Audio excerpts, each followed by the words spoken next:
Salve companheira, salve companheiro. O vídeo de hoje é longo, tá? É um pouco diferente porque ele na verdade está baseado num seminário que eu, a minha colega de mestrado Ana Paula Ferreira e meu colega de mestrado Jefferson Moreira ministramos dentro de um evento maior da PUC, de um congresso internacional que trata de democracia e crise climática.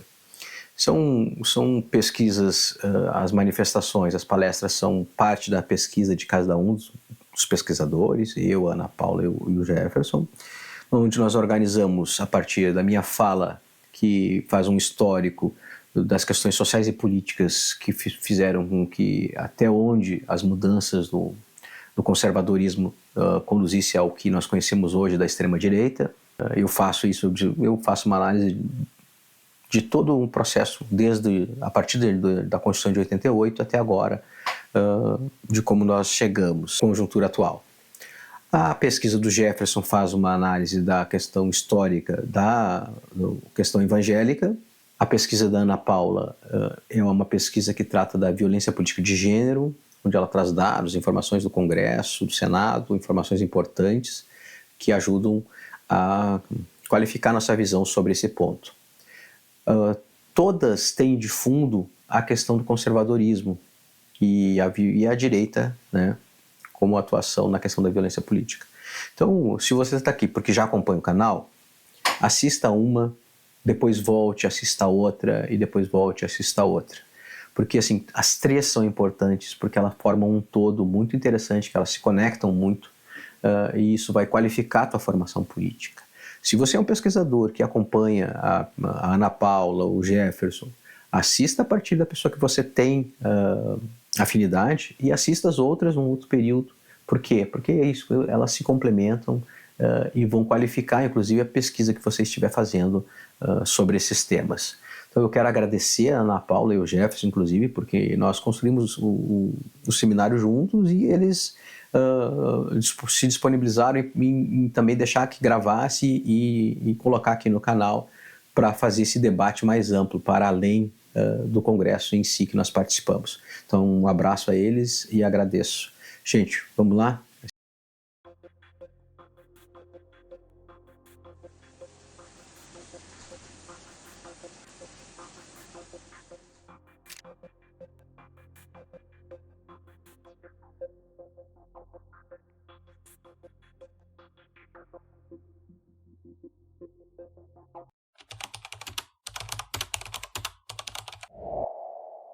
O tema de pesquisa é a metamorfose, a nova direita e a metamorfose do campo conservador. A lente que eu quis trazer é a lente do Bobbio, Norberto Bobbio, em períodos bem longínquos, onde era ruim dizer que a esquerda existia, onde no período que ele escreveu, foi no final dos anos 80, todo mundo tinha que a história tinha acabado, que não existia mais esquerda e direita, que isso era um obsoleto, que ele pontuou isso e eu por isso trouxe Bobbio, mas também trouxe autores importantes, mais atualizados também, e tentar fazer uma relação do que Bobbio construiu como que é o conservadorismo e os métodos e a postura da atual direita na atualidade. Então é uma pesquisa qualitativa com foco na compreensão, aprofundamento das transformações ideológicas e políticas do campo conservador brasileiro.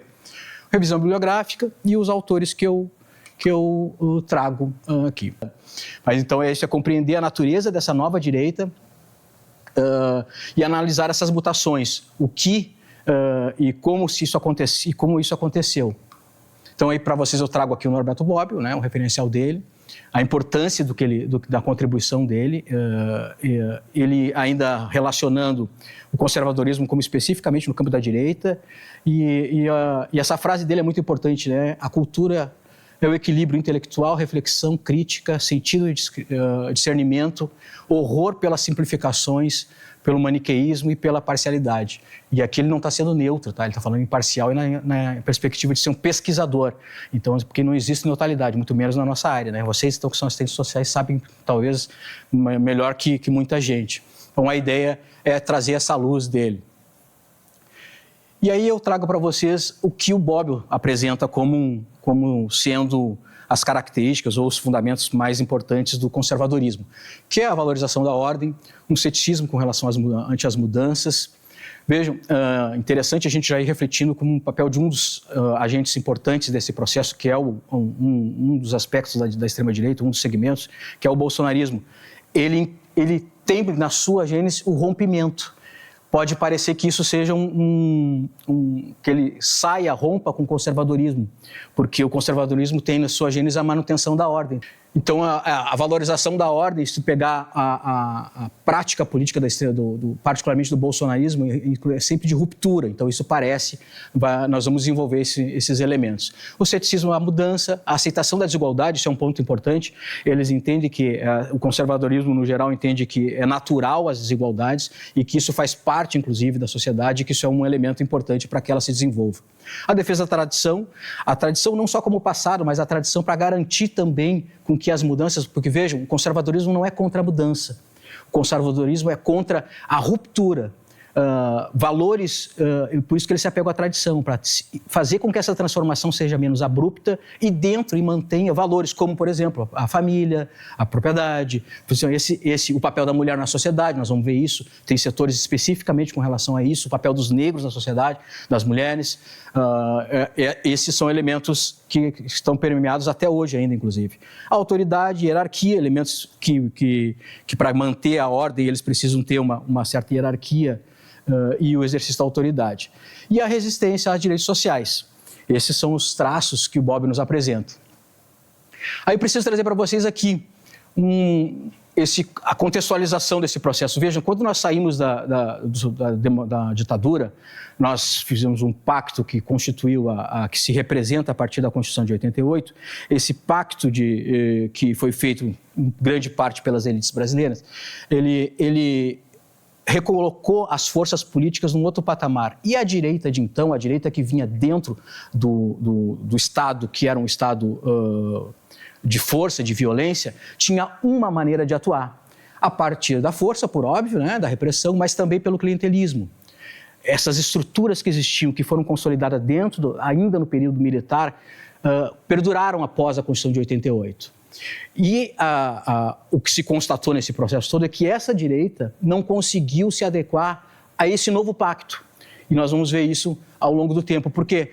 Porque com o tempo, como se ampliou, duas situações que ocorreram que eu acho que são demarcantes para esse momento. Primeiro, a abertura do cenário político para outras forças, que não só a direita ou aqueles que eram liberados, mas sob a tutela do regime militar, mas setores como a esquerda mais avançada, partidos progressistas de outras vertentes, indo para o debate, os movimentos sociais com liberdade para atuar, associações de moradores, sindicato, movimento estudantil, onde se constitui uma militância política, coisa que a extrema-direita, se vocês lembrarem mais, aqui a maioria são mais novos, mas na década de 90 não existia militante de direita. Então, eles tinham uma estrutura a partir das prefeituras, dos estados, e quando essas forças políticas começaram a atuar e ganhar eleições municipais, estaduais e reconfigurar as políticas públicas, esse é o elemento central. Novos atores e também uma transformação nas políticas públicas, porque antes era usado como eles faziam um clientelismo. Quando tu começa a fazer com que políticas sociais de inclusão social e de redistribuição de renda saiam da mão da extrema-direita, especificamente dessa forma de usar, e tu começa a institucionalizar isso, esse é um grande papel que a reabertura permitiu, foi de reconfigurar essas políticas sociais, de redistribuição de renda e de inclusão social. E quando, na eleição de 2002, nos anos 2000, quando a eleição para a presidência da República, aí sim de uma concepção progressista, faz com que federalizam essas políticas, essa estrutura retira muito poder da extrema-direita, da direita, do campo conservador como um todo. Então, assim, se vocês pegarem de 2000 até 2013, não existia partido político de direita, porque eles não tinham espaço nas ruas e não tinham mais a estrutura como sempre usaram. Então, eles foram perdendo relevância, mas relevância em alguns aspectos, porque todo esse período, para ver como o Brasil é uma sociedade conservadora, porque mesmo em todo esse período, mesmo na ascensão da esquerda, aqueles períodos que foi um vento progressista na América Latina, de 2000 em diante, a esquerda brasileira, os partidos progressistas nunca conseguiram maioria no Congresso. embora tenham conquistado a presidência da República, o que foi uma coisa que acenava, parecia um momento de ascensão da esquerda, na verdade, na minha opinião e de alguns autores, isso não é assim tão linear. Por quê? Porque, na verdade, o parlamento, por exemplo, nunca nós tivemos uma maioria, não vou nem dizer assim, não chegamos perto da maioria, infelizmente não chegamos. Então, esses elementos para reconfigurar qual é a direita, qual é o campo conservador que perdeu relevância e o campo conservador se viu num brete. E é esse brete, como eles vão sair desse aspecto, nós vamos analisar. Eles precisavam ganhar relevância e eles tinham que se reconfigurar dentro da luta política no Brasil. Então, esse marco temporal que eu pego é nas manifestações de 2013 às eleições de 2018, mas também vou fazer alguns comentários porque elas continuam na atualidade, depois de 2020, 2022 e 2024 também. E a relevância acadêmica, vocês mesmos já explicaram ela quando fizeram a intervenção de vocês, e a ideia da Ana foi muito interessante, porque isso já ajuda a gente também, além de se conhecer, a saber que nós já estamos num patamar que a gente pode, né? Não preciso dizer para vocês a relevância desse tema. Aí, então, aqui tem uma pesquisa muito interessante, que foi feita por Leôncio Martins, com os parlamentares da Constituinte de 88. E não existia mas não existia 10% de parlamentares que se diziam de direita. Ou ele era de esquerda moderada, ou ele era de esquerda, não lembro qual era o outro nome que ele dizia, mas não se identificavam com conservadorismo, com a direita. Ou eles falavam que eram de uma esquerda democrática, ou vinham com aquele discurso que não existia mais ideologia. Então, vejam, parece que a direita tinha acabado nesse período. Isso é um tema interessante. Então, veio que ele cunhou nesse período uma direita envergonhada, com os fatos que ocorreram, começaram a vir à tona cada vez mais na década de 90 e 2000, o que o Estado brasileiro fez com a população brasileira, de perseguição, de violência, de tudo. Havia uma certa vergonha, usando o termo do professor Leôncio. Então, eles se escondiam atrás disso, eles não faziam o debate ideológico nessa situação. Isso não quer dizer que o conservadorismo em si tinha perdido relevância, eu volto a dizer, mas as pautas de direita estavam estavam ruim de ser defendida. Então, essa ausência da autodeterminação explícita no campo ideológico conservador, isso é uma coisa interessante. Casualmente, a Direita Sem Vergonha é um artigo do meu orientador, inclusive. Eu conheci esse artigo antes de conhecer o professor, tive a sorte e a honra de hoje ele ser meu orientador. Então, uma coisa bem, bem interessante. Ele analisando a bancada evangélica e a bancada da bala, ele ali defende que parece estar surgindo uma direita que não tem mais vergonha. Ele cunhou ele mais um outro colega dessa direita sem vergonha. O que ele argumenta como importante, né? O distanciamento do regime militar, isso passa a não está tão vivo na nossa memória. Um surgimento de uma nova geração de liderança, isso também é um aspecto importante que os autores, no geral, colocam isso. E as sucessivas vitórias do PT, da esquerda no Brasil, também aguçou isso. Essa postura, então, aberta e assertiva de categorias identitárias associada à direita, sem hesitação, é uma posição ativa de defender posições político-ideológicas conservadoras, mobilizando pautas de valores familiares. Então, esse rompimento com essa insegurança. Então, esse marco é um marco importante e que, na minha opinião, vai reconfigurar, inclusive, toda a postura e a agenda política do Brasil pós-2018. Eu defendo, inclusive nesse artigo, que as palavras do meu professor estavam corretas. Ele se mostrou que em 2018, em 2020 aconteceu isso, em 2024 o bolsonarismo, a extrema-direita como um todo, se tornou muito forte. Então, essas manifestações de julho, eu tenho como um marco, não só eu, claro, né? Eu embaso isso em autores, no artigo vocês vão ver as referências que eu faço com relação a isso. Eu tenho que essas mobilizações marcaram o início de uma nova fase na política brasileira. A emergência de novos atores e uma nova estratégia.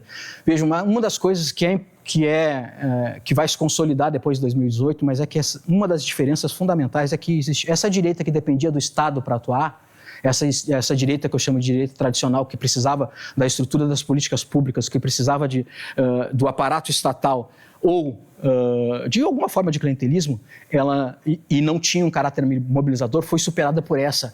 Lembra para vocês que eu falei que a direita estava numa encruzilhada e precisava se recolocar.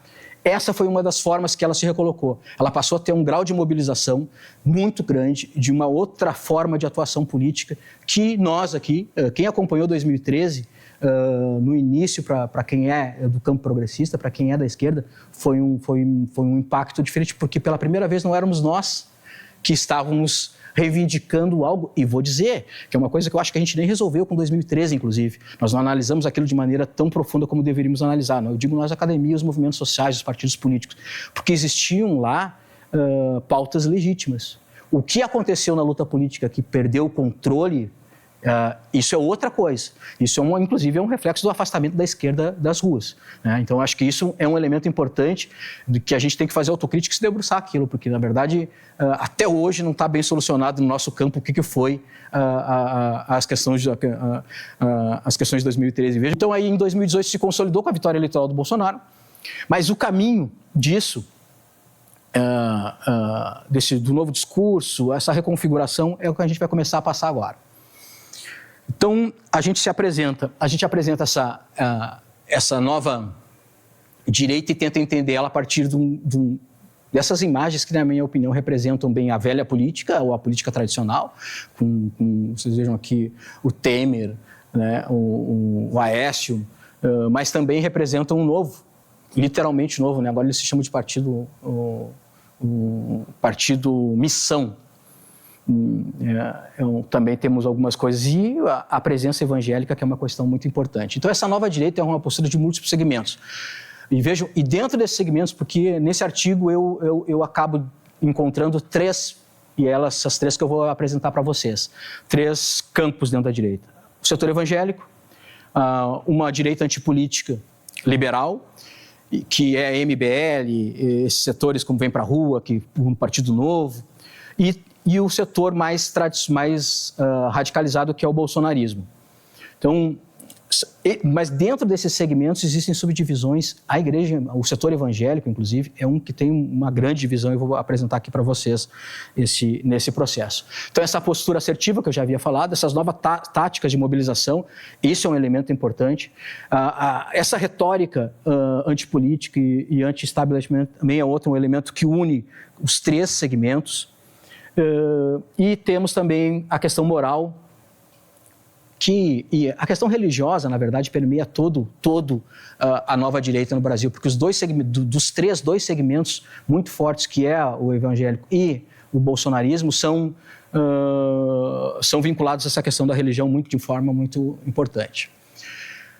Eu tenho que fazer aqui uma observação, não é nada contra a religião evangélica, acho que é importante a gente também entender que isso existe um segmento, particularmente, inclusive, de uma cúpula de dirigentes de certas igrejas. Então, aqui não é, bem pelo contrário.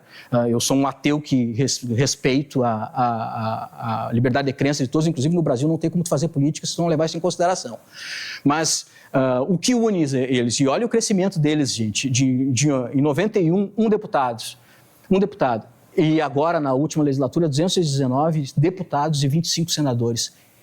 Isso é muito poder político.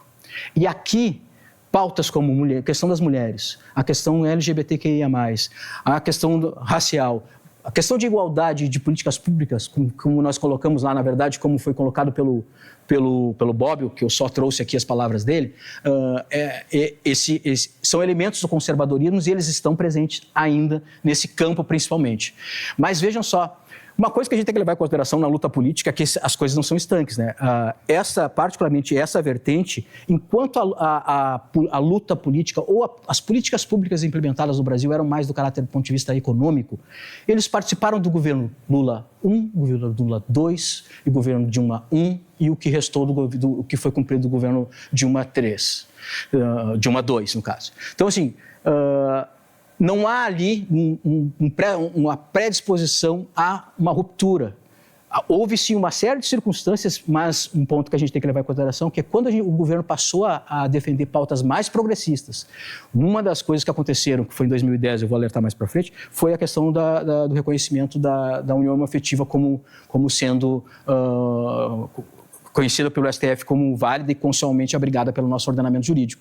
Então, esses são elementos, eles não são inerentes contra as pautas, no geral, progressistas. E isso é um elemento que é importante a gente ter. O que se constatou, na verdade, foi um pragmatismo político, e o nosso sistema eleitoral, que é muito falho, o sistema eleitoral permitiu com que esses líderes evangélicos fossem para tudo que é partido. Quando se deu conta, eles tinham bancadas em vários partidos. Não é pauta do nosso encontro, mas sugiro para vocês pesquisar a teologia da dominação, do domínio. É uma concepção teórica deles, que vem lá, não só, nos Estados Unidos já está bem consolidado, mas não surgiu lá. Mas é onde eles entendem que esse povo é o povo que tem que dominar. Para além de outra, eles têm que realmente ter o domínio da situação. É uma coisa bem complexa e perigosa para a democracia brasileira. Mas eles, quando se viu, eles se tornaram isso aqui. Quando viu, eles tinham bancada. Hoje eles têm um partido que é o Republicanos, que hoje é um partido onde congrega a maioria dos evangélicos. Né? É um partido que algumas igrejas já disseram, não, esse aqui é o nosso partido, mas eles ainda continuam espalhados. Então, aí aqui, um afastamento da esquerda foi quando eu falei para vocês. Quando o STF decidiu essa questão da incorporação da união homoafetiva como sendo constitucional no nosso ordenamento. E aí já começou a vozes no parlamento de forma muito forte, muito críticas, questionando o papel do STF e dessa política pública.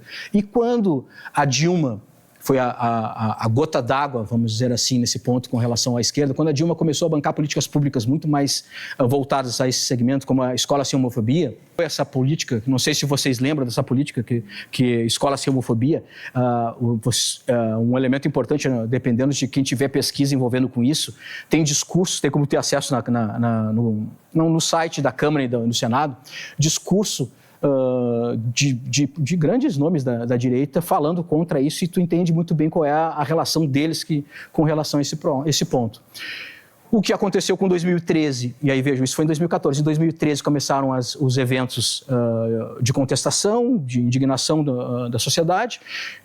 Lava Jato veio também logo em seguida, em 2014. Então, assim, foi um descontentamento com a política oficial, com o que era tido como o establishment. E o engraçado é que, nesse ponto, quem era a política oficial? Quem era o establishment? Na visão dessas pessoas, eram os partidos de esquerda. Objetivamente, era quem é que era o governo.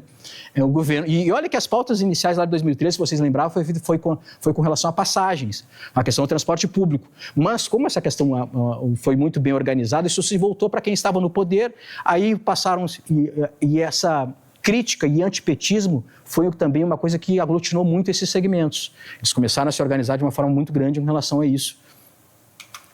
E aqui eu queria só fazer um parênteses para mostrar para vocês como dentro da própria direita, dentro do campo da direita e dentro de um outro campo específico, que é o setor evangélico, isso aqui está um pouco defasado, tá, gente? Porque é de 2010 o número da bancada, então não vai fechar com o que eu apresentei na primeira, é o que é atualizado, tá? Mas aqui é só para demonstrar para vocês os rachas que tem. Só a Assembleia de Deus tem essas 4 vertentes, e com pastores, líderes específicos. Hoje o Malafaia é o maior de todos, inclusive está disputando a herança de quem vai dominar o campo do bolsonarismo. É isso que ele está hoje tentando fazer. Mas vejam, a Assembleia de Deus, que é uma das mais fortes, tem Belenzinho, Madureira, Vitória em Cristo, Belém, Manaus. A Igreja Batista, vejam, 3 milhões de fiéis aqui, não diz o número de fiéis aqui no geral, né? Essa aqui não tem, que pena. Mas... tem? 12 milhões eu não vi onde é que estava. Lá em cima, 12 milhões, é isso, obrigado. Aí 3 e aqui olha bem. Então, assim, não tem como tu fechar os olhos para isso na política brasileira. Acho que isso é feito, até porque a nossa política está muito não é muito bem organizada, não tem uma institucionalidade mais séria, se faz de forma oportunista, se relaciona com lideranças e não com o segmento social, uma série de coisas que prejudicam. Mas isso é só para vocês verem o tamanho que é. E existe outros grupos menores ainda, que de menor não tem nada, né? 2 milhões e 200, então vejam que não é pouca coisa. E somado-se a essa teologia da dominação, nós teremos grandes problemas. Eu passo agora para as duas faces da antipolítica. Vejam, esse segmento tem algumas características em comum, que é essa retórica anti-establishment, que isso é uma coisa que os agrega, o antipetismo, o populismo e essas novas táticas. As duas, nesse ponto, são muito parecidas, mas se diferenciam, e uma fica um tanto quanto isolada, e por incrível que pareça, na minha opinião, é a que mais vai dar trabalho no futuro, tá? Porque, não sei se vocês lembram, no passado, o Bolsonaro tentou organizar um partido político. Ele, a partir da sua figura, tentou organizar um partido político e não conseguiu assinaturas o suficiente. O grupo que pertence a esse segmento liberal acabou de organizar e conseguiu organizar o seu partido político, que se chama Missão. Então, assim, eles são muito mais orgânicos. Então, essa face liberal tem essa...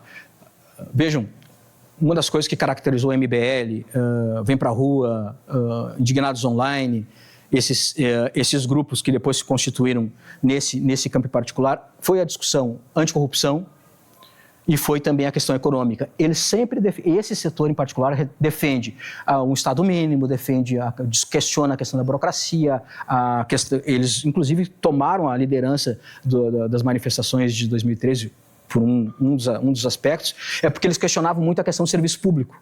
E era uma das grandes indignações na época.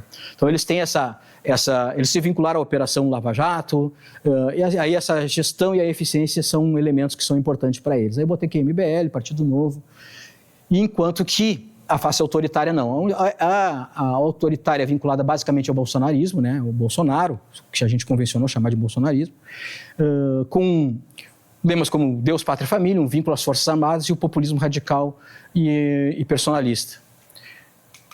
Eu vou pegar agora especificamente a face liberal da antipolítica. O liberalismo econômico, então, é uma pauta importante para eles. Defesa das privatizações, regulamentação, redução do papel do Estado. A discussão histórica antiga do neoliberalismo na década de 90, que eles conseguiram resgatar essa parte. Uma agenda anticorrupção muito forte, a questão da eficiência, como eu falei.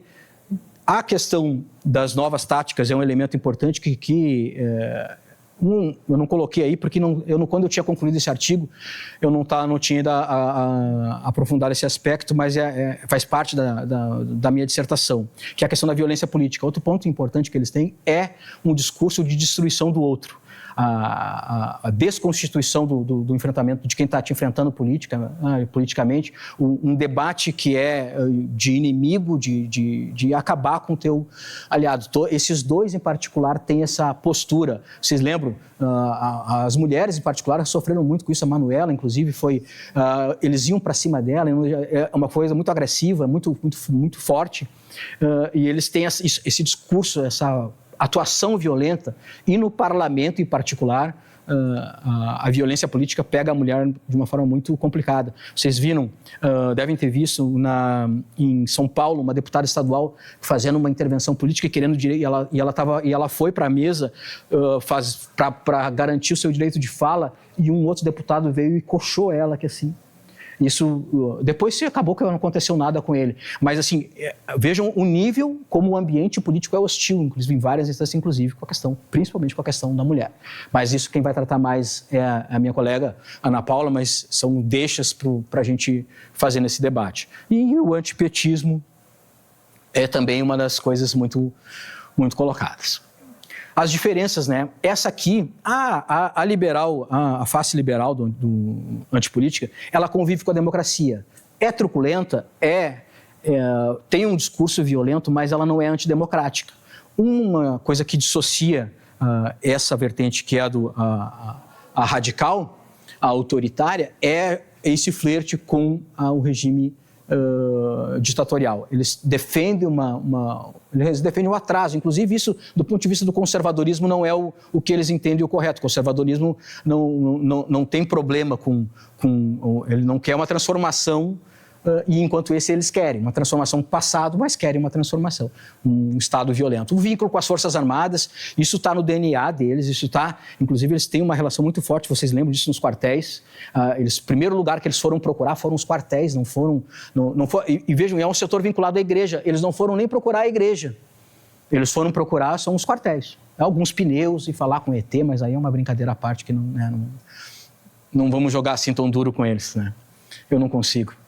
Então, esse ultraconservadorismo moral, a questão do papel da mulher nesse por óbvio, da Universal, o setor, a Igreja Universal é um dos setores evangélicos, dos setores religiosos mais conservadores que tem, com relação ao papel da mulher, com relação à questão LGBTQIA+, também é muito forte. Então, esse ponto não tem no grupo da antipolítica liberal. O populismo radical, esse é um elemento que todos têm, essa retórica de nós contra eles, o povo virtuoso, sem muito dizer o que é, mas assim, nós vamos mudar o que está aí, tá ok? Né? São coisas que é dito, enquanto que o liberalismo, a antipolítica liberalismo ainda dizia que ainda tinha uma certa opinião política e econômica sobre isso. A alternativa para eles era o neoliberalismo e tal, e a privatização. Esses são importantes. E mesmo estando no campo do conservadorismo, aquilo que eu falei, os ataques às instituições, o inimigo único, o comunismo, o globalismo, com relação à mulher, eles diziam que era a pauta de gênero, a política de gênero. Então vamos buscar as convergências e vamos começar a caminhar para o final para a gente continuar o debate, porque a gente tem coisas bacanas para discutir ainda. Então, essa retórica antipolítica, o populismo, o antipetismo e as novas táticas. Isso são convergências de todos os elementos. E eu não falo só da questão de ficar no Congresso fazendo selfie deles mesmos, como alguns fazem. Talvez a maioria faça. Mas, na verdade, é uma atuação realmente de mobilização política. Isso no campo do bolsonarismo se perdeu um pouco, mas eles ainda conseguiram tudo o que está acontecendo, botaram 100 mil pessoas quase, 50 mil em São Paulo, quase 50 mil também no Rio de Janeiro. Então, assim, eles ainda conseguem se mobilizar de uma forma respeitável, que não é pouca coisa. Eu inclusive, acho que não vai passar isso. Eu acho que isso é uma coisa que veio para ficar. Então, as diferenças são a questão da face liberal, que uma não tem e a outra é autoritária. Essa crítica à ineficiência e à corrupção tem a ver com a questão liberal. E vejam que existe dois campos que se unificam mais, que é o bolsonarismo e o setor evangélico. Basicamente por causa da religião. A questão religiosa é muito importante e ela reconfigurou toda a direita, na minha opinião, e de alguns autores que eu uso no artigo. Alguns não estavam no início, mas essa apresentação é fruto de um artigo que eu escrevi que foi ser publicado aqui nos Anais do Congresso. Então, se vocês quiserem ler e se aprofundar lá, está mais organizado, inclusive. Então, a conclusão é isso, gente. São múltiplas faces e a metamorfose do conservadorismo. Não é uma ruptura total, porque ainda existe elementos de autoridade, de manter a hierarquia de papéis. Existe uma valorização da ordem, aceitação da hierarquias, a defesa da tradição, mas também existem rupturas. Essa questão da política sem vergonha é um elemento muito importante que hoje tornou eles uns agentes muito mais agressivos, de forma muito mais veemente do que o normal. A gente tem que saber lidar com esse segmento, por isso que é importante a gente pesquisar e debater e levar isso para outros espaços políticos, quem atua em outras áreas, é importante a gente tentar discutir, por isso é um problema, porque o problema não é o conservadorismo, o problema é quando o extremismo quer extinguir o outro, o problema é quando a extrema-direita, quando a política é para eu ganhar, para eu ter vitória, eu tenho que te aniquilar. Isso é o problema. E aí a gente tem que não podemos ter neutralidade nisso. Eu não posso dizer assim, mas faz parte da democracia. Como que eu vou dizer que faz parte da democracia eu defender o extermínio de outra pessoa? Não, são essas coisas, a gente tem que ter coragem para enfrentar. Por isso que eu trouxe o Bob, porque naquela época onde ninguém falava mais em esquerda e direita, o Bob teve coragem de dizer, não, ainda existe e é uma questão importante. Então aí a gente tem que ter coragem, enquanto sim, intelectuais do Brasil, para fazer esse debate. Vocês estão na linha de frente todo dia e nós todos temos que fazer isso para fazer com que a gente não caia em problemas. Para a democracia é bom ter alternância, inclusive, tá? Mas alternância não com um cara que deixou milhões de pessoas morrer na pandemia. Então, sabe, a gente tem que... Tem gente que se banca de neutro, acha que não, né? Eu não consigo aceitar. Então, esses são os elementos de continuidade e rupturas. Várias coisas que a gente tem que... Ela representa, assim, uma metamorfose com conservadores brasileiros, preservando os elementos centrais da teoria bobiana, mas rearticulando de forma inovadora no contexto político pós-2013. E alguns elementos que eu trago aqui para a gente ir analisando e dar continuidade, né, nos debates. E muito obrigado, pessoal. Foi uma honra e um prazer estar aqui.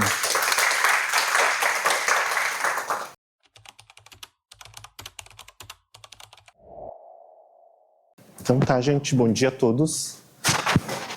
Como minha opinião é um pouco mais polêmico, eu quis só fazer uma pesquisa de campo com vocês aqui. Algum de vocês é evangélico?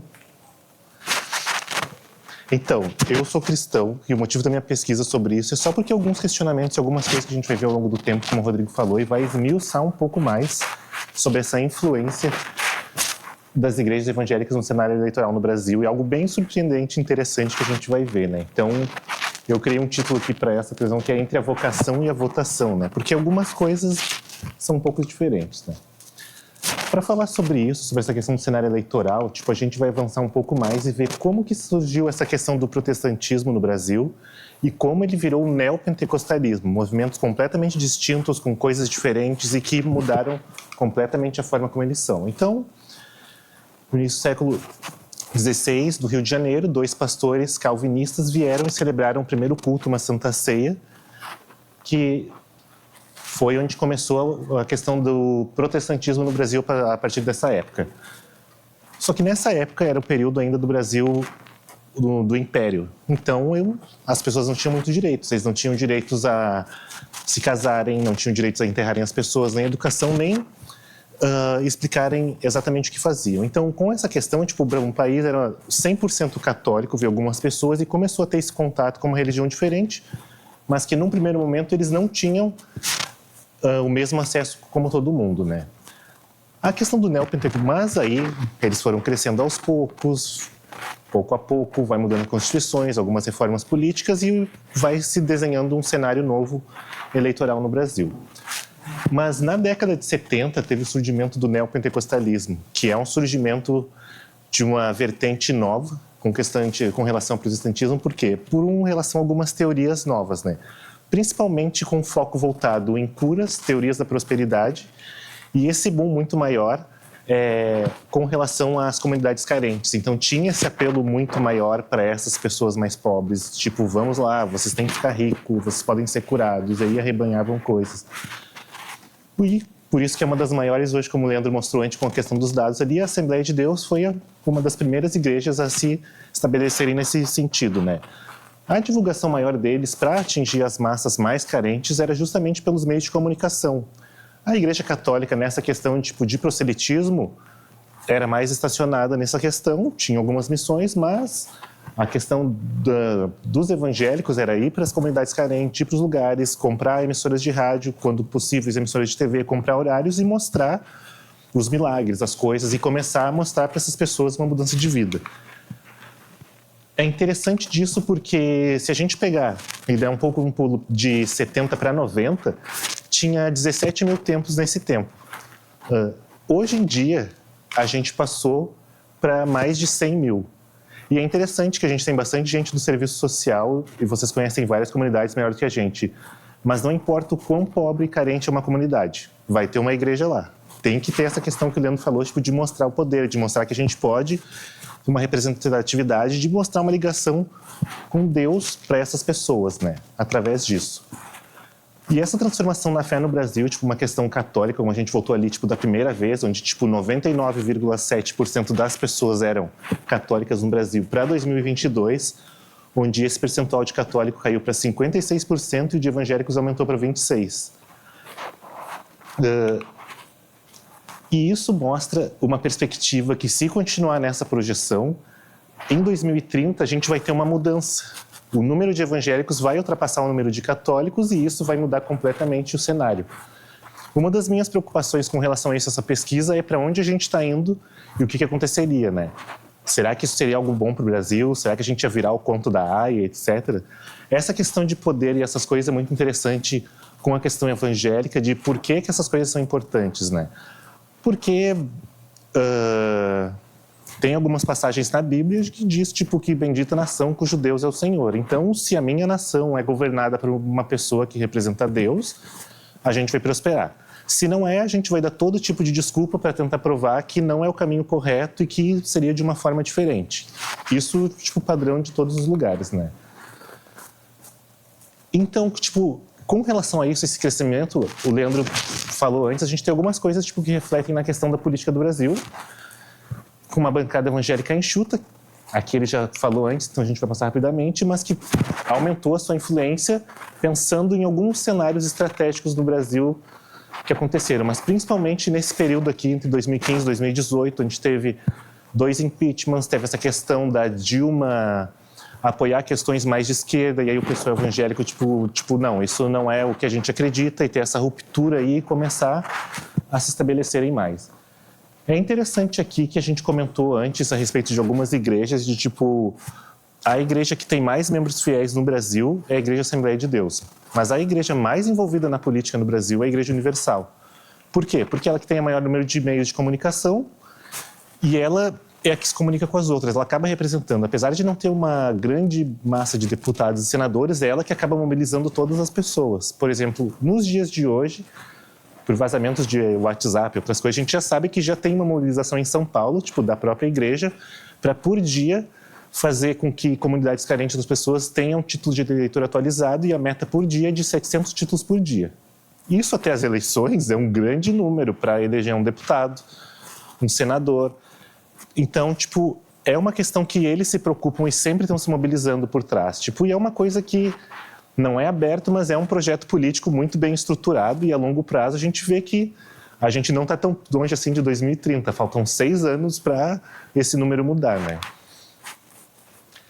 E aí se torna eles se tornam um ator político decisivo, porque eles vão acabar sendo a maioria nas próximas eleições e nas próximas coisas. E para o Brasil, que é um Estado laico, isso deveria ser uma preocupação, porque cada um tem sua crença e opiniões diferentes.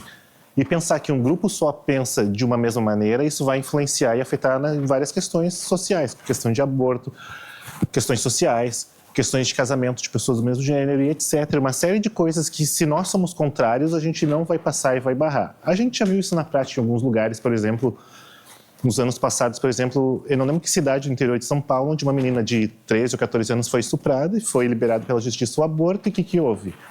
Boicotaram até onde der, os médicos disseram que não iam fazer, os evangélicos foram lá e deram as mãos à frente da igreja e disseram que não ia acontecer, e de fato naquela cidade não aconteceu. Então, tipo, isso é o tipo de coisa que, se a gente não conseguir por bem, a gente vai conseguir por mal, e a gente vai forçar até onde ter. Nos dias de hoje, a Estação Presente, a gente tinha antes o nosso BBB, que era a bancada da Bíblia, da bala e do boi, né? É interessante que eu não sei como vai funcionar essa dinâmica, porque tem um quarto B, que é das bets.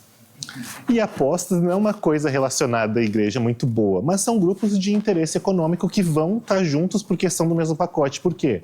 São grupos dentro de centro e direita.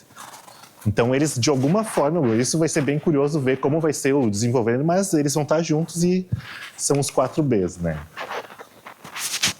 Com relação ao Congresso Nacional ali, tipo, o Leandro mostrou alguns números, né? Que a gente tem uma projeção ainda de como era de 2003 até 2023, de 50 para 85 a questão do Senado, e aqui não está dos deputados, mas a gente viu esse antes aqui.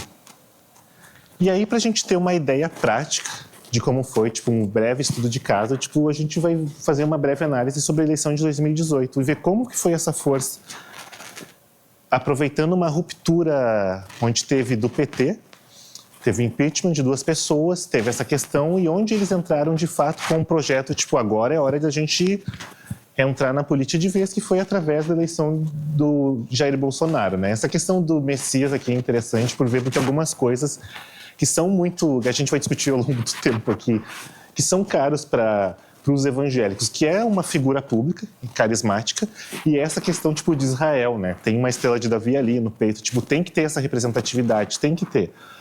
Porque, bem ou não, se vocês já passaram na frente de alguma igreja, se vocês já passaram por algum problema, por algum programa de TV, tem essa questão de identificação, de copiar coisas do judaísmo para a religião cristã. Os judeus odeiam esse tipo de coisa, mas eles gostam de fazer isso para mostrar que eles também são amigos da nação escolhida e etc. Uma série de questões bíblicas. Então, por isso o título da questão da eleição do Messias, né? A gente vai pegar brevemente aqui uma questão tipo de Max Weber e da ética protestante, de algumas coisas sobre ele. Não peguei muitos autores, deixei mais enxuto, porque esse era a junção de 2 artigos meus. Mas uma das estratégias que tem é a estratégia de unir a fé e a moralidade política. Então, essas eleições se transformaram numa questão de luta de bem contra o mal, da família contra o comunismo, que já ia chegar no Brasil e que pode chegar a qualquer momento no futuro eminente. Então, tipo, tinha essas questões e aí vamos procurar um slogan, vamos ver onde que a gente vai entrar para que as pessoas possam comprar essa ideia, né? Uma das coisas interessantes que começa aqui, tipo, são os slogans que vão ser provados para ficar uma marca. A gente vai ver que em alguns momentos da história isso já foram usados em alguns outros movimentos. Então, os marketings talvez sejam bem conhecidos de vocês. Tanto que o primeiro deles, tipo, Deus, Pátria e Família, tem origem fascista com Mussolini. Então, esse é bem claro, é do mesmo período do nazismo também.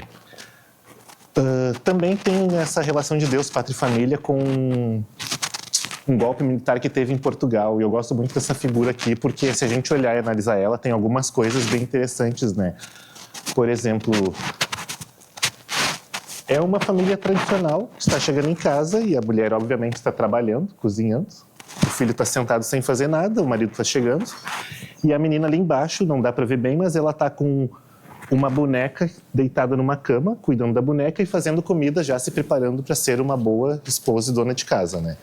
E aí no centro da foto a gente tem o quê? Um altar aqui com uma cruz, e não dá bem para ver, mas no fundo a gente tem uma bandeira de Portugal. Então, tipo, que estava, na verdade, como está no morro, eles estão acima, a pátria está acima de tudo. Então, Deus, Pátria e Família, né? Deus dentro de casa, representando nossa pátria, nossa família, e o que a gente espera e representa. No Brasil, a gente já teve isso antes do bolsonarismo, com outro grupo que eu acho bem interessante pincelar e falar, que foi a questão do integralismo, que foi um grupo também dessa mesma época, criado por um jornalista que gostava dessas questões conservadoras, questões de família. E eles copiaram muitas coisas de Mussolini e automaticamente do nazismo. Tanto que esse braço levantado era o cumprimento deles, uma camisa simbolizando a cor de todos. Aqui não dá para ver bem, mas eles têm um emblema da letra, acho que era gama, é um E, a letra grega. E valores de família, valores de exaltação ao trabalho feminino da mulher, que essas questões são tipo... A gente já teve algumas coisas no Brasil antigamente, que copiaram e voltaram. Eu achei que o Leandro ia falar mais do outro lema do Brasil acima de tudo e acima de todos, eu não coloquei aqui, mas esse também é uma questão interessante, porque o Brasil acima de tudo e acima de todos também já esteve presente na história, não no Brasil, né? Mas essa frase era Alemanha acima de tudo e Alemanha acima de todos, do hino alemão, criado em 1871, que depois foi integrado com o Terceiro Reich, e era a primeira parte do hino nazista. Então, ele foi retirado depois de 56, por conta da Segunda Guerra Mundial, e em 91 voltou porque foi considerado patrimônio mundial. Então, tipo, todas essas coisas presentes e que as pessoas aludem e que mostram o caminho e o interesse de cada um. E eu acho muito interessante que são lemas que foram usados e eu não acho que seja tanta coincidência e tal. Acho que as pessoas viram o que funcionou e aplicaram, tipo, isso serve para que a gente possa usar esse dentro do nosso projeto, né? E o que foi essa receita de sucesso? O que foi essa junção de coisas que deu certo? É uma série de fatores, né? Essa questão primeira, tipo, que o Weber traz, que é a questão do moralismo, do ascetismo intramundano. A gente vai santificar as coisas que são de fora. E teve muito essa questão, tipo, de... O que a gente defende pela direita, pelos evangélicos, é Deus, Pátria e Família. O que o outro lado defende? Drogas, aborto, prostituição. E é engraçado que é como se sempre um governo que estava governando até antes, tipo, isso era presente o tempo inteiro. As pessoas não trabalhavam, todo mundo fazia aborto, era uma pobreza extrema. Então tinha essa questão de mostrar. Por quê? Porque isso justifica uma luta do bem contra o mal. O tempo inteiro é uma luta do bem contra o mal que vai começar a ser pregada, né? Tanto que tem outro slogan aqui que cristão que se LGBT tem que ser excomungado. Então, chamada para uma passeata. A gente também precisa, para fazer parte, para esse ser receita de sucesso, além da questão moral, a gente precisa de símbolos, a gente precisa se identificar com outras pessoas. E aí surgiu a questão das arminhas. E todo lugar que as pessoas iam, elas faziam arminha, já sabiam e tal, e aí era comícios, eram coisas que ficavam. Eu lembro que nessa época, às vezes dava aula, fazia algum projeto comunitário, algumas coisas, e as pessoas iam tirar foto e faziam, eu ficava muito bravo com os jogos, eu digo, vocês nem sabem o que isso representa, isso tem alusão a outras coisas, mas era por quê? Porque estava na moda. E o que está na moda pega, então isso grudou nas pessoas e elas faziam. Algumas nem sabiam porque estavam fazendo, mas outras sabiam porque estavam fazendo, né? Outra questão, que nem eu falei antes, é essa identificação com Israel e seus valores cristãos. Eu adoro essa questão de Israel e valores cristãos, que vai ser algo que eu vou dissertar mais para frente, talvez no doutorado, porque tudo que os evangélicos adoram com relação a Israel, eles desconhecem como funciona Israel. Primeiro que tem até entrevistas de memes falando, por que vocês apoiam Israel? Porque eles são cristãos como a gente, o comunismo quer acabar com o cristianismo. E, tipo, gente, para quem conhece o judaísmo sabe que eles não são cristãos e eles estão esperando o Messias. Eu tenho um amigo judeu que me atualizou de algumas coisas bem interessantes, né? Que o Estado de Israel é a favor de aborto. Que eles têm rabinas mulheres em Porto Alegre. Que mais? Que na Cibra, que fica ali próximo do Parcão, eles tiveram uma comunidade, uma celebração no sábado lá, principal, que foi o Shabat do Orgulho. Então, tipo, eles estão anos à frente dos evangélicos que defendem todas essas coisas. E é interessante que eles defendem um país, evocam princípios de coisas que eles não têm o mínimo conhecimento, mas que a gente vai justificar, porque Israel é cristão como a gente. Israel é o país que a gente defende e é a nação escolhida. Tem algumas igrejas evangélicas que agora misturam as ideologias da pauta evangélica com a pauta judia. Uhum. E tem uma lá no Aporé que os parentes foram cultuados, que é uma igreja evangélica que chama Igreja A Verdade. E aí é muito doido, porque eles estão em culto, adorando a Jesus, e daí do nada eles incorporam os ensinamentos do judaísmo, sendo que não faz sentido uma coisa com a outra, porque eles esperam o Messias e não Jesus Cristo, sabe? Então parece que nem eles entendem o que eles estão fazendo. Mas aí é muito doido, porque daí aí eles comemoram, tipo, agora em setembro, comemoraram o Ano Novo Judaico. Uhum. E aí daí eles vão comemorar o Natal, depois do dia 25, sabe? Tipo. Mas tá se tornando agora, tipo, moda isso, sabe? Doutorar sem mesmo saber o que significa, só pra contar cada vez mais gente, mais gente, mais gente. E é uma loucura, assim, eu vejo. As coisas que eu acompanho de longe, eles. É horrível. Assim. Coisa do tipo, não, a mulher tem que ser a curadora do lar. Essas coisas, sabe? Hoje nada de ideia que não chamou. É bem estranho. Isso que a Júlia falou, tipo, é interessante. Eu queria trazer, gente, essa é uma apresentação com 52 slides, que eu estou tentando deixar bem dinâmico e fluido para vocês. Mas tem figuras e fotos muito interessantes com relação a isso. Mas quem já deve ter esbarrado em algum canal da Igreja Universal, já deve ter visto algum bispo usando... Eu esqueci o nome, um talute, esse é como se fosse uma bandeira de Israel por cima dos ombros, e o kippá, e etc. E, tipo, os judeus odeiam esse tipo de coisa, que é uma apropriação cultural e distorcida das coisas, que não tem nada a ver. E eles defendem como se fosse. Por quê? Porque Israel é o nosso aliado. E se Israel estiver no nosso lado também, né? Então tem essa questão de se identificar com países, com coisas que apoiam Israel. Outra coisa que a gente viu foi essa restauração do verde e amarelo, do patriotismo, onde ficou isso, que esse é o nosso... A nossa bandeira nunca vai ser vermelha e etc. E coisas ridículas que, às vezes, a gente olhando, parecia um culto, parecia parte de uma seita. Coisas injustificáveis. Eu trouxe um pedaço aqui, tipo, que, gente, quando a gente olha, às vezes eu fico pensando, se essas pessoas estão olhando hoje em dia, pensando muito mais que os protestos que ficam em frente ao quartel, tudo que passou... E parece um surto coletivo, porque as pessoas do nada acharam que estavam defendendo o país de algo que estava para vir a qualquer hora e ser invadido. E, na verdade, parecia mais uma epifania, né? Eu vou botar de novo com som, porque é mais engraçado, é 1 minuto.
Enfim, sem comentários, né? Mas pelo estilo de dança, provavelmente é em Manaus. Mas essa questão, tipo, voltando ali, da questão de poder, tem essa questão de reconhecimento do poder. Então, eu também tenho que procurar pessoas de poder que reconheçam e que mostrem essa justificativa. Então, Israel foi até Israel. Na minha outra apresentação, tu consegue arrastar o mouse só pro lado ali? Na minha outra apresentação, aqui tinha um quadro. É que nesse outro programa aqui no Prezi, a versão paga, tu pode fazer mais coisas com vídeo, sem ser um link, e estava aqui. E essa visita de Bolsonaro a Israel, no país judeu, tinha um cunho que, na verdade, era para ele ir até o Rio Jordão e se batizar como evangélico. E era onde ficava aqui, esse quadro do batismo dele.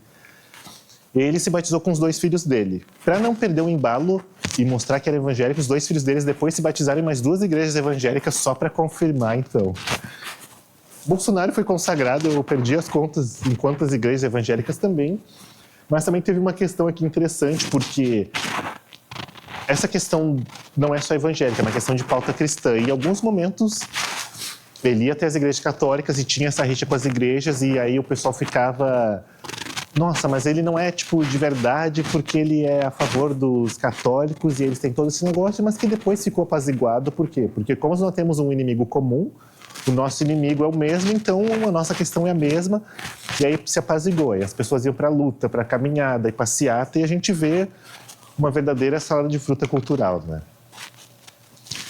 Outra questão dessa luta pelo poder em 2018, dessa questão de estabilização, foi a questão das fake news, que foram, acho que, a maior forma onde essas coisas se espalharam e minaram muito, e muitas coisas que a gente escuta até hoje, as pessoas ainda acham que é verdade. É engraçado porque a minha mãe, esses dias seguidos, é uma das pessoas que ela é completamente analógica, ela não usa Pix, tem nada. E agora o que está na moda para ela é me mandar que tem metanol na Coca-Cola, tem metanol na água, tudo tem metanol, em seguida eu recebo vídeos. Mais uma, lembra, temos que atualizar. Lembra aquelas teorias da conspiração dos anos 2000 que os Estados Unidos colocavam alguma coisa na pasta de dente que era para que a gente pensar menos e tal. Eu não lembro bem como era, mas é muitas coisas resgatadas. A vacina também, sim. Aí uma das coisas que ajudou a eleição de 2018 foi a questão do kit gay, mamadeira de piroca e etc. Quantos de vocês já devem ter ouvido? E aí é muito engraçado que essa questão das fake news criava uma questão ilusória, que todo mundo tinha alguém, um amigo de alguém que já viu esse livro. Alguém tinha um amigo do professor, do vizinho, do parente, que o filho achou e tal, e aí as pessoas sempre se justificavam. E é muito interessante que essa narrativa é uma narrativa baseada em verdades inventadas e elas são infalíveis. Nada que as pessoas disserem ou mostrar, vai mostrar, porque na verdade a gente está do lado da esquerda tentando mostrar. E a minha preocupação quando eu estudo isso é mostrar, gente, tem muito mais por trás. E as pessoas parece que só se esqueceram de pensar por elas mesmas, né? Outra questão também, e essa que invadiu os grupos, foi a questão da Manuela Dávila, que era vice-presidente do Haddad, que foi a dele. Eu lembro que nessa época tinha Lula com foto da Bíblia de cabeça para baixo, que eles iam em centros de Umbanda, que iam em igrejas e várias narrativas, várias coisas que ajudavam nesse verdadeiro folclore para ajudar na eleição do Bolsonaro em 2018, né? Uhum.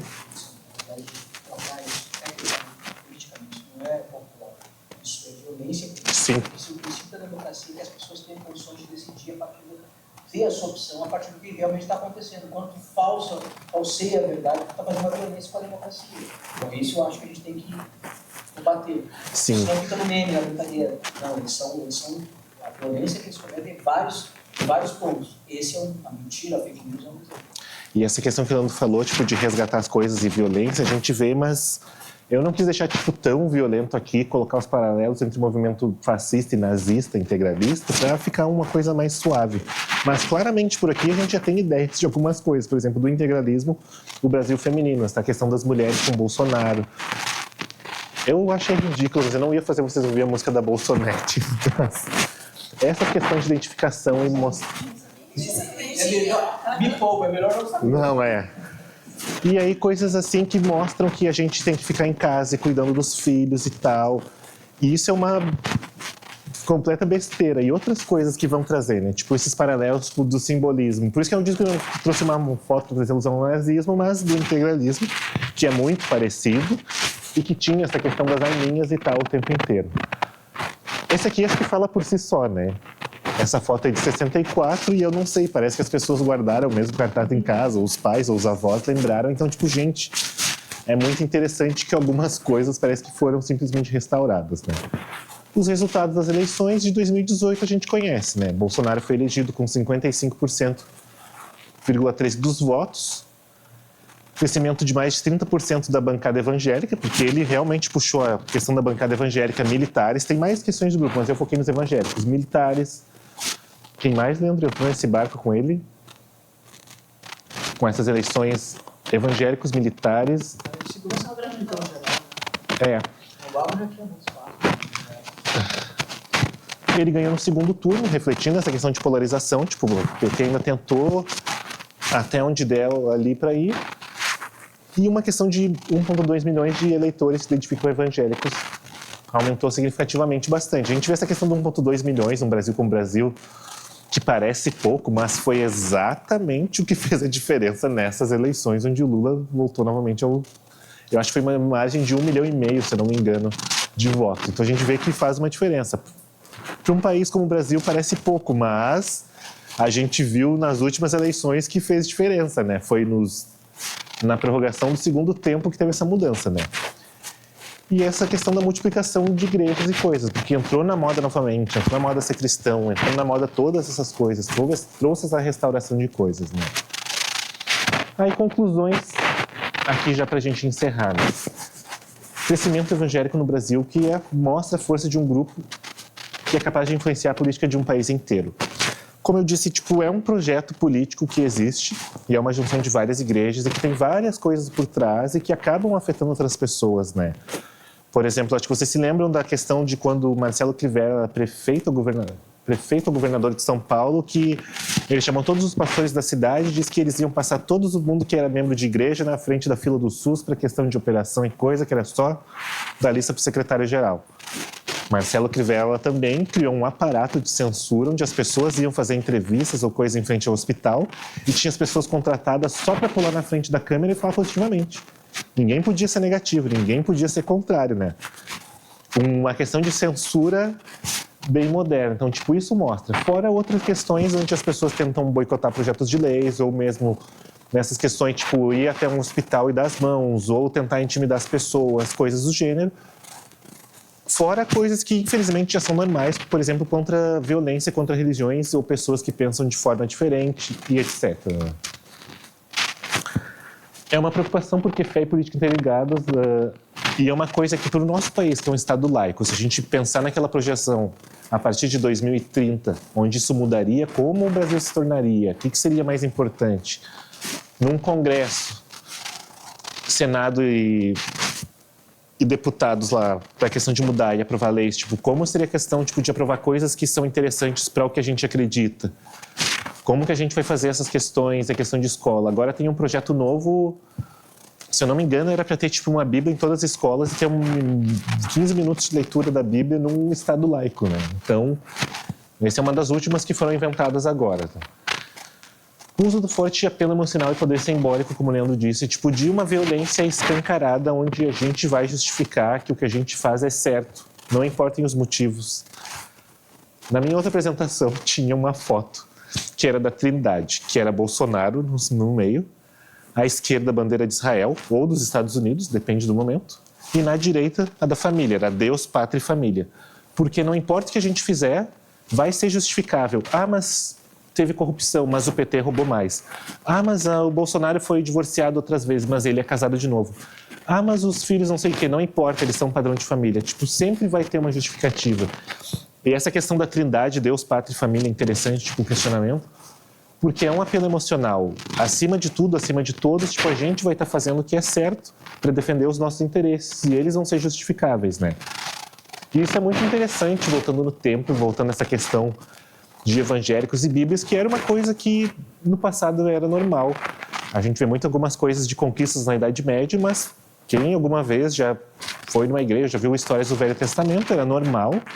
O Estado de Israel, caso vocês não saibam, tinha outro povo morando lá, que eram os cananeus. Mas aquela era a terra prometida, que foi prometido para os judeus. Mas tem outras pessoas lá, o que a gente vai fazer? Deus disse, entrem lá e matem todo mundo e poupem as mulheres e as crianças. E eles foram lá e mataram todas as pessoas e tomaram o Estado de Israel. Então essa luta pelo poder, essa coisa justificada, tipo, sempre foi normal para os nossos interesses, por um bem maior divino. E é uma coisa extremamente preocupante. Por isso eu usei a questão do exemplo do conto da Aya. A gente cria um sistema novo teocrático, a gente cria, elege presidente, todos deputados, tipo, para onde a gente vai parar? Qual é o nosso limite? Será que tem limite ou tudo que a gente fizer vai ser justificado? É justamente isso, tipo, levanta as questões éticas, tipo, de exploração, onde não tem fins. E essa questão ética, eu não trouxe aqui, tipo, a questão de teoria da prosperidade, coisas, mas, tipo, tudo que a gente faz num governo que é cristão vai ser justificado. Eu vou poder me refletir nele, eu vou poder pensar que eu vou prosperar mais. E se for um governo de esquerda, obviamente, vai estar falindo o nosso país, a gente vai estar mais pobre. Tudo que for de avanço vai ser como se não fosse e não é justificado, é algo negativo, é algo ruim, é algo que é sempre como se a qualquer momento, ah, mas a economia do Brasil está indo bem, não, mas a gente vai estar mal com os Estados Unidos. Não, mas agora a gente vai acertar a questão das tarifas. Não, mas tem a questão do Brasil apoiando a Venezuela e o Lula é uma pessoa de esquerda. Então, tipo, nunca vai ser algo bom. É normal no ambiente político, mas tentar justificar isso por meio da religião e trazer isso para um contexto todo e fazer... Essas questões éticas aqui são bem sérias, até porque uma das fotos que eu esqueci de colocar aqui, por exemplo, é uma foto de uma Santa Ceia no Congresso. Fora as orações que o pessoal da bancada evangélica faz antes das sessões. Então, tipo, num país laico, isso não é normal. E se vocês não são cristãos, se vocês são ateus, tipo, isso é uma preocupação. Porque não há limite, simplesmente, né? E é um desafio para o Estado laico, tipo, é justamente essa questão, tipo, pensar o que a gente vai fazer, como vai fazer e como vai ser, né? A gente vê essa questão das próximas eleições, a gente sabe que vai estar em alta essa questão de luta do bem contra o mal novamente. Agora a gente tem um mártir preso, que seria a nossa pessoa escolhida e tal, e quem vai nos salvar, etc. É muito interessante que agora talvez seja indicado para o Supremo uma outra pessoa com o nome de Messias, mas esse é o falso Messias. E as pessoas já falam isso. Por quê? Porque esse era o Messias certo, né? Então é isso, né? Um futuro de eleições que a gente não sabe exatamente como vai ser, uma disputa completamente que talvez tenha novamente questão de... Talvez não, a gente sabe que vai ter questionamento de eleições, talvez tenha manifestações em quartéis, coisas de novo, milhares de passeatas questionando, e sempre vai ter um cunho religioso, sempre vai ter alguém lá para puxar essa questão para o lado religioso, porque é muito mais fácil ter um inimigo comum, porque isso facilita questões de religiões diferentes, uni-espíritas, uni-católicos, uni-evangélicos, para lutar contra o nosso inimigo comum, né? E é isso, gente.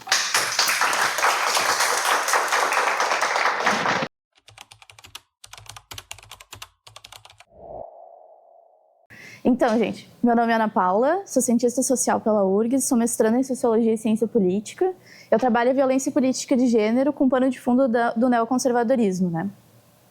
Eu sou orientada pelo Rafael Madeira, que também é orientador do colega, e eu sou orientada pela Tayane Brigente. Eu acho que, assim, os colegas trouxeram bastante o pano de fundo do que é o neoconservadorismo, o que é essa revitalização do conservadorismo, mas também essa transformação política que a gente tem nos últimos anos, né? Então, bem como o colega estava falando, né, a gente tem uma transformação do que seriam direitos fundamentais da população, do povo, né, transformado em uma discussão moral. Não é transformado, né, traz de novo o que era antes, né?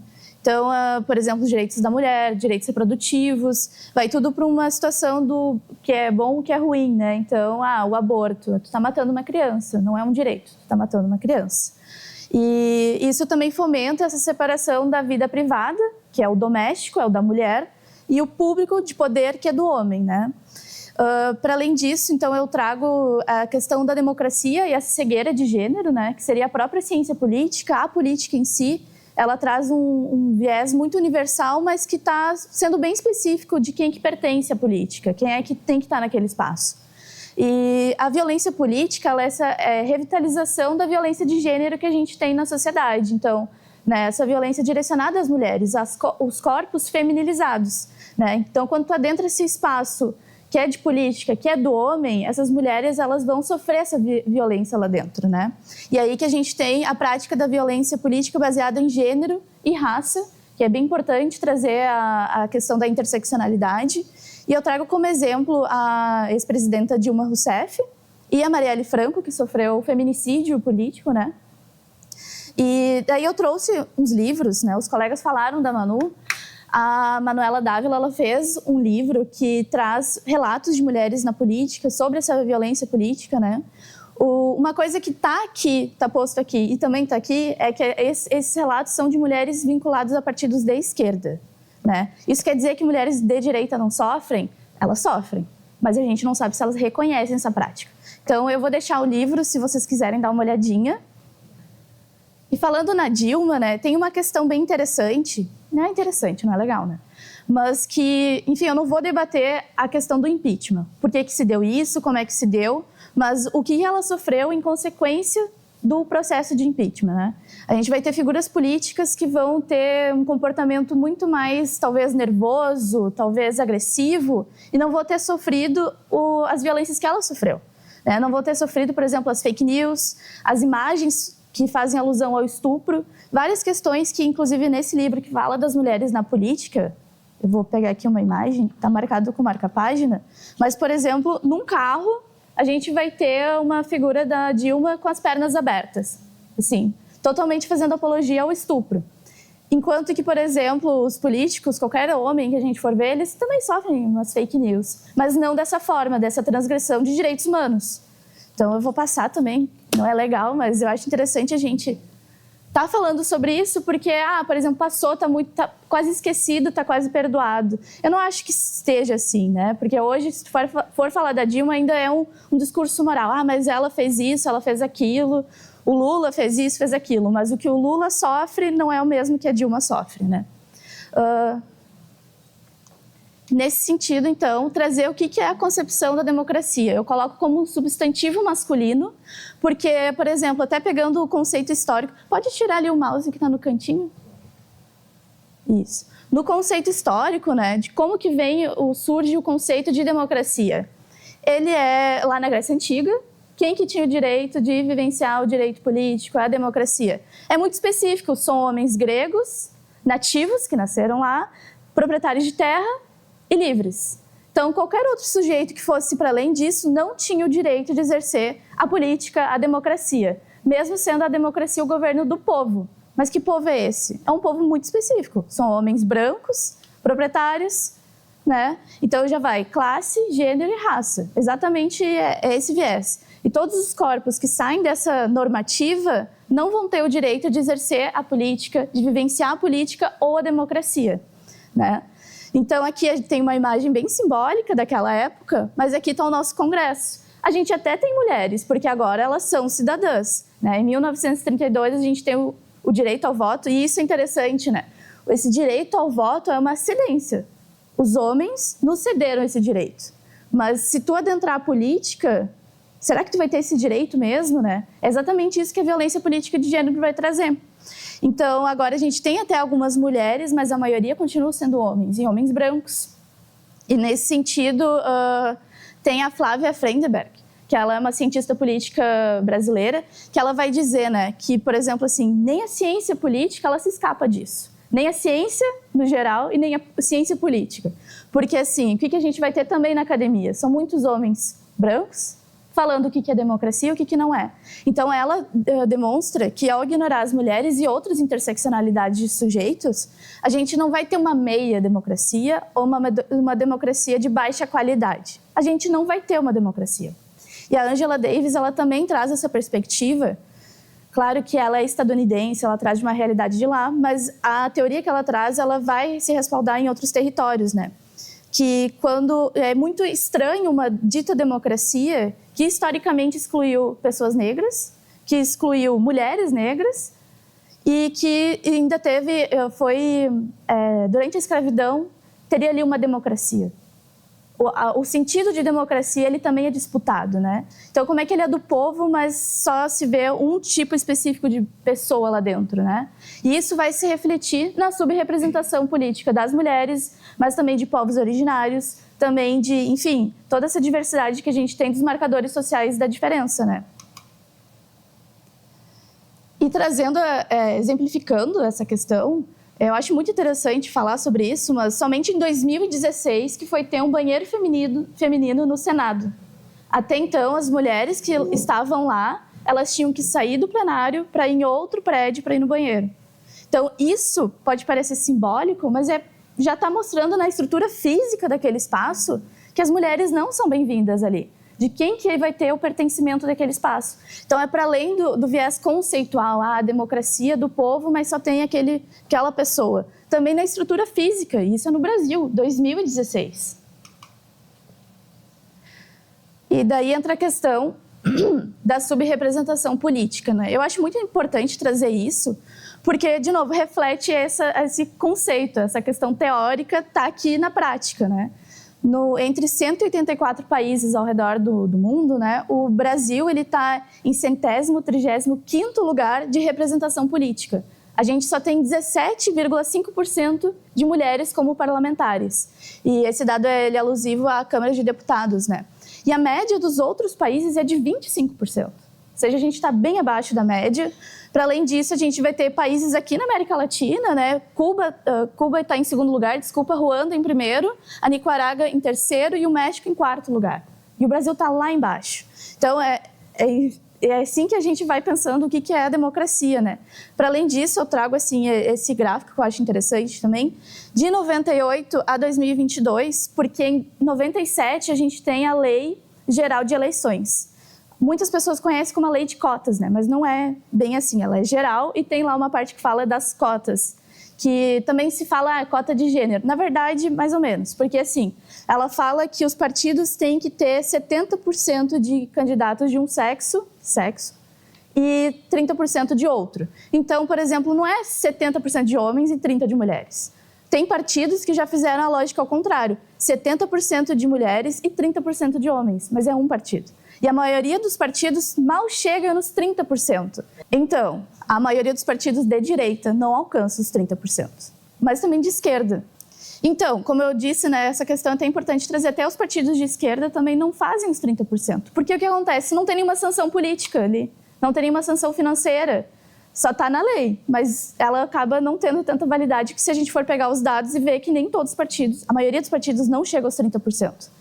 Falam do Caixa 2, inclusive. Tu coloca nomes ali que não vão se eleger, tu pega o recurso financeiro do fundo eleitoral e tu utiliza para quem tu acha que vai se eleger, né? Então, assim, de 98 a 2022, a gente avança na representatividade de mulheres. Porque imagina, de 29, agora a gente chegou a 91. Seriam, nossa, que importante, mais mulheres. Mas mesmo assim, a gente é 17%. Então, esse número ele é muito baixo. E daí entra a prática da violência política, né? A violência política, ela não é somente no âmbito da política institucional, né? Eu focalizo nisso, nas mulheres, na política institucional, na Câmara de Deputados e tudo mais, a Dilma também, como presidente, mas ela está, na verdade, em diversos outros âmbitos. Então, em organizações sociais, nos sindicatos, nas organizações, nos movimentos, a gente vai ter essa prática, né? Então, e daí, por exemplo, aqui eu tenho essa imagem da ditadura, porque, na verdade, durante aquele período, o que se acontecia era uma violência política, inclusive, né, a questão do homicídio político. porque em razões políticas que as pessoas eram perseguidas, eram coagidas a não exercer o direito político. E daí aqui eu trago a imagem da Marielle Franco, né, porque ela é muito representativa nesse sentido, porque ela é o auge do que pode acontecer, que é o feminicídio político. E aí a gente vai ter a conceituação da violência política de gênero, a VPG, que é pela Marilise Matos, que também é uma cientista política brasileira, e a violência política de gênero e raça, que considera a interseccionalidade dos sujeitos. E o que é a violência política de gênero, né? Ela é uma forma de coagir e demonstrar que aquele espaço não pertence às mulheres. Então, ela vai agir de maneira simbólica, como a gente vai ver aqui, de maneira física, como o colega trouxe ali do exemplo da Isa Pena, porque o colega parlamentar, ele encoxou ela e encostou no peito dela. Ele se achou muito confortável de fazer isso na frente de vários colegas. Então, o que vem para além daquilo que a gente não vê? Né? Tudo que vem de simbólico. O simbólico é muito importante. E, nesse sentido, a violência política de gênero ela fica nesse círculo maior, porque ela vai enquadrar, então, a interseccionalidade da violência política contra a mulher, que a gente vai ter uma lei ali em 2021 que vai falar da violência política contra a mulher no período eleitoral. Então, a gente tem, sim, uma lei, mas é só no período eleitoral. Depois, quando ela entra na Câmara dos Deputados, ela não sofre mais. E nem antes, né? Quando ela está em campanha, assim, não sei. Então, entra muito nesse viés muito pontual. A gente vai ter a violência política racista, porque o viés racial é muito importante para pensar o tipo de violência que essa mulher vai sofrer. Então, enquanto as deputadas brancas, e isso eu vou trazer na minha pesquisa ali à frente, elas sofrem uma violência mais simbólica, mais sutil. As mulheres, as parlamentares negras, é ameaça de morte para ela, para a família, para quem está ao redor dela. São perseguições, inclusive, como a Ana Marielle, o feminicídio político. E como eu tinha dito antes, ela se manifesta, então, como as violências que a gente já conhece, né? Eu falo na perspectiva de agente mulher, porque eu acho que os colegas, com certeza, podem entender, mas eles não vivenciam o que a gente vivencia, né? O assédio de sair na rua com tal roupa, ou, por exemplo, enfim, o cabelo, qualquer questão assim que vai nos diferenciar enquanto sujeitos, vai ser motivo para a gente, na política, sofrer aquela violência, né?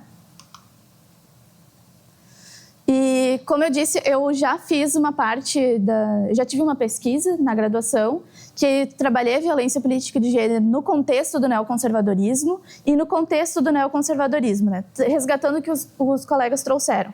A partir de 2013, a gente tem uma mudança política no cenário de como que se dão as relações. Em 2018, que é a próxima eleição ali, e 2022, a gente tem a institucionalização da reação neoconservadora. Não é que o neoconservadorismo ou o conservadorismo não existissem, eles sempre existiram, né? Tanto que a direita sempre foi a maioria, e o neoconservadorismo está na extrema direita. Mas o que a gente tem agora é uma reação. Então, o que era direito agora é uma discussão, e eu acho que tu tá errado, então tu não pode, isso e aquilo. Vai para aquela figura que eu acho que o colega trouxe antes, né? Do diabo, enfim, de Messias. Isso são questões morais. Então, qualquer pessoa, assim, qualquer pessoa não é nos colocar acima, né? Mas uma pessoa que acha que o diabo é ruim, ele vai ver aquilo, então é ruim. Ou vai ver Deus ali, o Messias é bom. Então, é um gatilho moral, não é tão racionalizado, é moral. E daí, nesse sentido, eu fui estudar as parlamentares eleitas do ano de 2018 e 2022, vinculadas ao partido de esquerda. Então, eu fiz esse recorte para poder entender, porque assim, a esquerda estaria aqui, a extrema-direita aqui. Então, como é que elas vivenciaram esse antagonismo dessa reação neoconservadora? Eu peguei o recorte de deputados estaduais e federais do Rio Grande do Sul e tive uma abordagem qualitativa. Isso é uma outra questão, né? Porque a ciência política ela trabalha muito com dados quantitativos. Mas eu já sou do viés qualitativo realmente para entender essa... é irônico, mas a qualidade da democracia. Como é que as mulheres vivenciam a democracia? Porque em números a gente vai ver que elas mal vivenciam a democracia, mas elas não deixam de estar lá, né? E a gente vai ter poucos dados sobre a violência política de gênero. A gente tem várias formas de denunciar, vai ter essa lei, vai ter formas, mas a gente não tem dados abertos. Então, a melhor forma de realmente ver como é que é essa democracia pela perspectiva das mulheres é escutar elas, né? E eram 10 deputadas no recorte político, no recorte que eu fiz, e eu entrevistei 6. E trago aqui alguns relatos que elas trouxeram, né? E daí, já vinculando com alguns elementos que eu trouxe, os colegas também. A questão da separação da esfera privada e a pública, né? Então, o que acontece? A gente tem muitos homens na política. Por que eles estão lá até tarde da noite? Por que eles podem viajar tanto? Porque em casa vai ter uma mulher que vai cuidar da casa, vai cuidar do filho. Então, ele está ascendendo e ela está lá. Então, aqui a gente tem o relato de uma deputada federal que ela traz essa questão que ela é uma mãe solo. E ela falou abertamente assim, como é que eu vou levar o meu filho para Brasília se o plenário vai até mais tarde, a sessão vai madrugada dentro, ele tem que ir para a escola e tudo mais. E ela me trouxe que o filho fica com a avó aqui no Rio Grande do Sul, enquanto ela está lá. Então, para além disso, ela tem o direito de ser mãe, de exercer essa maternidade. Mas isso é impedido porque ela está na política. Então, é como se a gente tivesse que escolher um sonho, né? Ou a gente vai para a política, a gente se realiza profissionalmente, ou a gente vai ter uma família, né, digamos, com um filho. E isso se reflete, assim, em vários aspectos, como o do banheiro, né? Sim, então, se tu quer entrar na política, por exemplo, tu vai ter que ir lá no outro banheiro, tu vai ter que perder esse tempo, porque tu não é bem-vindo aqui. Então, se tu quer ter uma família, tu vai ter que abrir mão também. E isso não é só nas parlamentares também. Nesse livro, Mulheres e Poder, na política, né, tem relatos das cientistas políticas que também tiveram que abrir mão de ter filhos para poder ascender academicamente. Então, a gente sempre vai ter que ter uma lógica de abrir mão de algo para poder ascender nas estruturas de poder, ter a legitimidade do conhecimento. Aqui é outra deputada estadual, e ela vai trazer um relato vinculado dentro do partido, né? Talvez tenha uma noção, partidos de esquerda vão ter justiça social, vão entender a pauta de gênero e tudo mais. Não, ela sofreu dentro do próprio partido. E ela me trouxe que ela tinha sido eleita para ser a presidente ali, né, na organização dela, e os colegas dela, deputados ali, enfim, os políticos, disseram que não. Ela era muito jovem, ela não tinha experiência, mas os outros também não tinham experiência.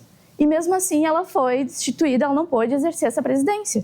Então é muito essa relação da violência política, a gente pensar, talvez de esquerda vai ter esse olhar progressista, nem dentro ali a gente vai ter isso, né?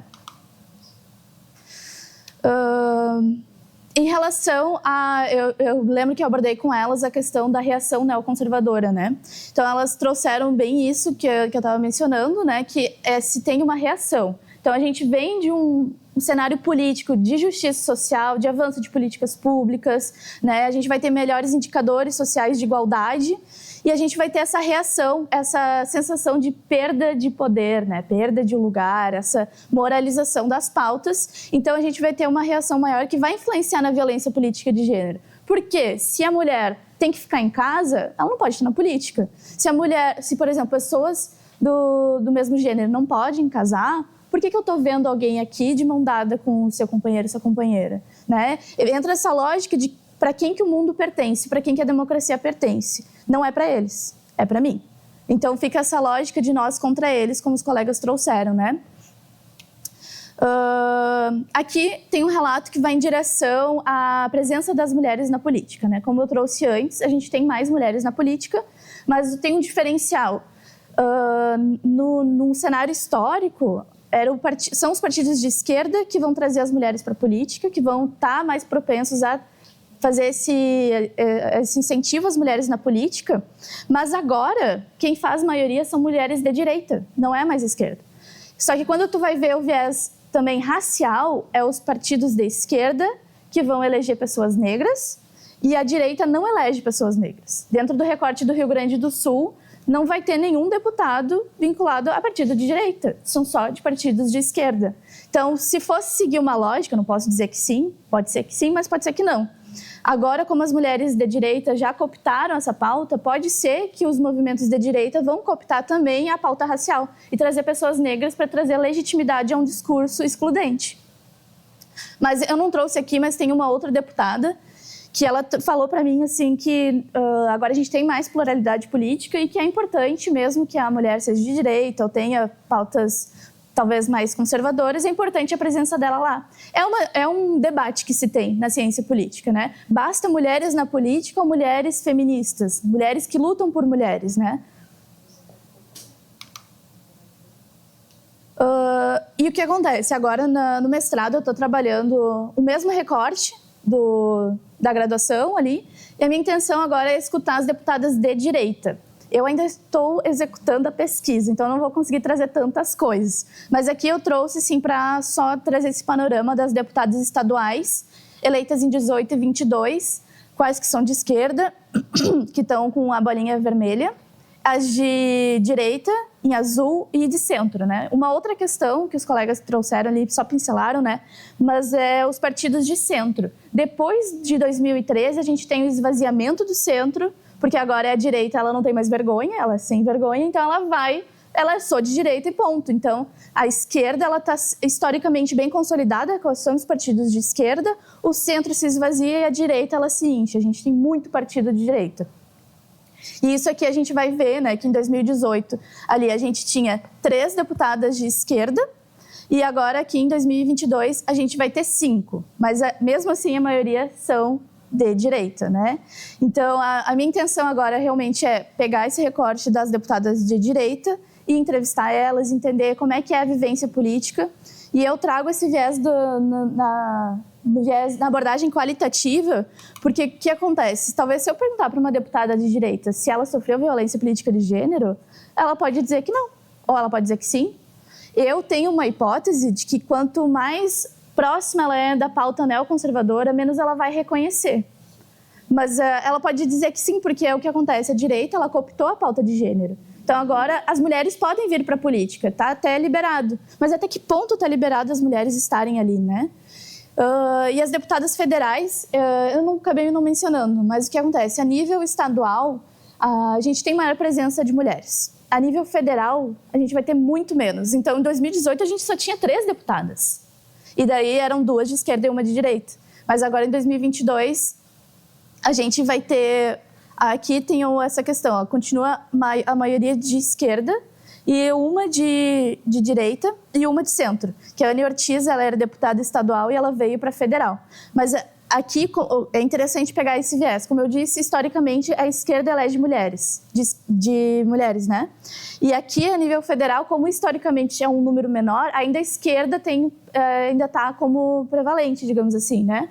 Mas será que esse cenário não vai mudar? A gente vai ter mais mulheres e agora vai vir de direita como a maioria? Fica o questionamento, né? De como que a direita está se ressignificando, né? Inclusive agora dizendo que, ok, vocês são cidadãs, vocês podem até exercer, mas até que ponto elas vão poder exercer, né? E é isso que eu quero investigar. E eu acho que tu tinha me perguntado uma vez sobre a Michelle Bolsonaro, né? Sim. E depois eu vi que realmente estão falando sobre isso, da Michelle Bolsonaro concorrer à presidência. Eu não duvido. E aí, como é que vai ser? Como é que vai ser essa dinâmica? É uma mulher na política? Mas o que ela defende? A gente vai ter a Margaret Thatcher. Ela era uma mulher. A Ieda Cruz aqui também. A Ieda também. E o que a gente viu, acho que foi essa semana passada, foi a comandante Nádia. Mas isso entra também uma reflexão, né? Que para mim entra um conflito, assim. Ela é uma mulher naquele espaço, ela está exercendo um cargo importante. Ela, sim, fez uma dinâmica que acabou cometendo violência política com os colegas. Mas será que a retaliação que ela vai ter agora seria a mesma se fosse um homem? Eu acho que não estou defendendo o que ela fez. Ela cometeu violência política. Mas se fosse um homem fazendo a mesma coisa, teria os mesmos memes que falam, as mesmas imagens que tem dela? Fica o questionamento. Eu também fico nesse conflito interno porque é complicado. Mas, de novo, é moral. Então, a gente tem que pensar no ao todo enquanto sociedade, né? Exatamente. Então, fica esse conflito, assim. Então, as minhas considerações é mais em torno do que eu estou investigando agora, né? Como eu falei, estou escrevendo a dissertação, estou um pouco atrasada, mas está indo.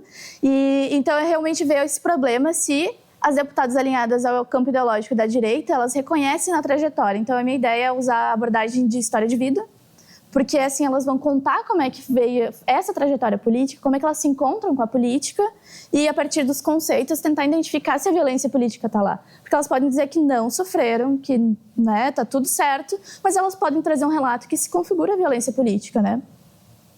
E nesse sentido, eu também não trouxe, mas na minha primeira pesquisa tem uma deputada negra que traz um relato muito interessante, que ela fala assim: eu me encontro com a política lutando para sobreviver. Então, para ela já tem essa visão de que tudo que ela fez e que ela está fazendo é político. Talvez as mulheres de direita vão dizer a mesma coisa, ou talvez não. É isso que eu quero identificar, isso que é dar um norte, assim. E a minha hipótese é de quanto maior a proximidade dessas mulheres ao campo da direita, né, extrema-direita, menor a possibilidade delas reconhecerem a violência política, né? Aqui são as minhas referências. E aqui eu trago a Marielle em volta desses policiais. Eu nunca identifiquei qual foi o contexto dessa foto, eu procurei muito. Mas assim, tu vê um policial rindo até, e ela vindo nesse caminho. Eu acho muito importante essa imagem dela, porque ela, no último discurso, antes dela ser assassinada, ela fala que as rosas da resistência nascem do asfalto. O que são as mulheres na política? Elas indo contra esse asfalto, contra essa lógica de que mulheres pertencem àquele espaço e elas florescem, né? Meio romântico, mas eu acho muito importante. Seria isso, gente. Muito obrigada.